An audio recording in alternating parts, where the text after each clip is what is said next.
Hello everyone, welcome to my channel. तो आज का हमारा टॉपिक है conducting system of the heart.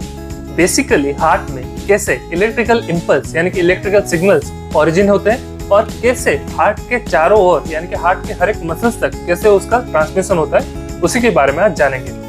तो सबसे पहले क्या होता है ये देखिए कि हार्ट के अंदर ओरिजिन ऑफ सिग्नल कहाँ पे होता है। हार्ट के अंदर बेसिकली राइट एट्रियम चैम्बर में सुपीरियर वेना कावा के ठीक नीचे एक तरह के स्पेशलाइज्ड मसल्स प्रेजेंट होते हैं जो कि इलेक्ट्रिकल सिग्नल को जनरेट करते हैं। उसके बाद वहीं से इलेक्ट्रिकल सिग्नल ट्रांसमिट होते हैं हार्ट के ऊपर वाले दो चैम्बर यानी कि एट्रियम तक। पहले एट्रियम कॉन्ट्रैक्ट करता है, उसके बाद वेंट्रिकल कॉन्ट्रैक्शन करता है। तो देखिए दो एट्रियम तक सिग्नल को ट्रांसमिट करने के लिए भी स्पेशलाइज्ड मसल्स प्रेजेंट होते हैं। राइट एट्रियम चैम्बर में देख सकते हैं आप 3 ऐसे स्पेशलाइज्ड मसल निकले हुए हैं और लेफ्ट एट्रियम चैम्बर में एक मसल निकला हुआ है जिसे बुलाता है बैचमैन्स बंडल। तो बेसिकली राइट एट्रियम चैम्बर में जो 3 स्पेशलाइज्ड मसल निकले हुए हैं वो एट्रियम के फ्रंट, मिडिल और पोस्टीरियर यानी कि बैक रीजन को कवर करते हैं, सिग्नल ट्रांसमिट करते हैं, जिसकी वजह से एट्रियम फुल्ली कॉन्ट्रैक्ट हो पाता है। तो ये था एसए नोड का बात। तो एसए नोड से सिग्नल अब जाएगा एवी नोड में। एसए नोड और एवी नोड के अंदर सिग्नल ट्रांसमिशन में हल्का सा डिले होता है क्योंकि एसए नोड जब कॉन्ट्रैक्ट करता है तो एट्रियम कॉन्ट्रैक्शन होगा।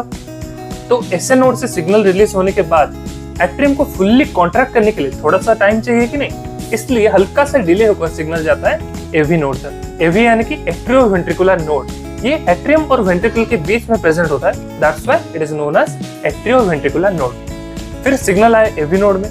एवी नोड से फिर सिग्नल ट्रांसमिट होता है बंडल ऑफ हिस तक। बंडल ऑफ हिस फिर फर्दर जाके 2 बंडल ब्रांचेस में डिवाइड हुआ होता है। एक जाता है राइट साइड वेंट्रिकल की ओर और एक जाता है लेफ्ट साइड वेंट्रिकल की ओर। जो राइट साइड जाता है उसे बुलाता है राइट बंडल ब्रांचेस और जो लेफ्ट साइड जाता है उसे बुलाता है लेफ्ट बंडल ब्रांचेस। बेसिकली ये राइट और लेफ्ट वेंट्रिकल को कॉन्ट्रैक्ट करने के लिए हेल्प करता है। और एक और चीज याद रखें, वेंट्रिकल अच्छे से मतलब फुल्ली कॉन्ट्रैक्ट हो सके इसलिए बंडल ब्रांचेस में से हल्का हल्का छोटे छोटे मसल्स निकले हुए होते हैं, स्पेशलाइज्ड मसल्स, या फिर इसे बोलते हैं मसल फाइबर्स, जिसे बुलाते हैं पुर्किंजी फाइबर्स।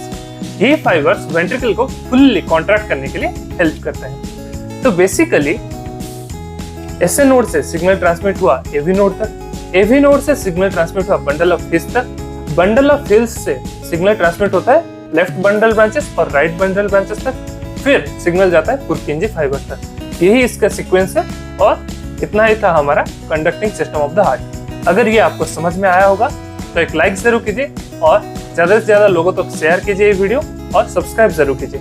Thank you.